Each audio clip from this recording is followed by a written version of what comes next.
Well, today marks 1 year since a new ordinance regarding animals was passed in South Bend. It was a momentous decision for the community and a local animal group. Kate Chappell joins us now here in the studio with a look at what's changed and how they're celebrating. Well, a lot certainly changed, Tricia. It took South Bend Animal Care and Control over or at least an entire year to rewrite the rules regarding animals and specifically how they're treated here in the community. Now, it was on May 29th, so today, this time last year, the Common Council officially passed the new animal control ordinance. And they're celebrating by recognizing influential community members and donors tonight. They're hosting a silent auction and raffle for the community, and you can see here the artwork that's going to be up for grabs. It's dogs who create those masterpieces. Lovely. The funds will directly benefit the Hope and Second Chances Fund, which pays for medical costs of homeless animals. Tonight, Animal Care and Control, along with South Bend Care, they're a group who transports those animals to and from vet appointments, will celebrate by looking back at the big changes to the ordinance.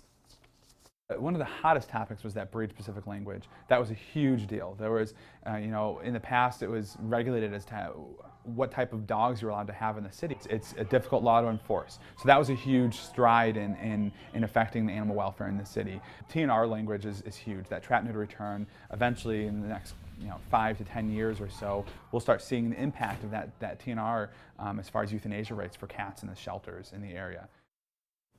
Now, another hot topic in the ordinance was the anti-tethering language that regulates how often dogs can be tied up, what times, and requires them to be a certain age as well as spayed or neutered. Animal Care and Control says the new language helps them enforce certain rules in the city. Tricia, tonight's event is going on from 6 to 8 at the Emporium in South Bend. I think this just builds awareness, and yeah. I think that really helps as well. Sure. You mentioned that Hope and Second Chances Fund. Any significance to that with tonight's event? Yeah, well, of course, all the money that's raised tonight is going to go to that fund, and Animal Care and Control says events like this is really meant to bring the community and their mission closer together to help people get an understanding of what they're doing. So they're telling a story with tonight's event, and the fun tonight's is called Art by Bart. So you saw Bart yes. in the video there making that beautiful creation.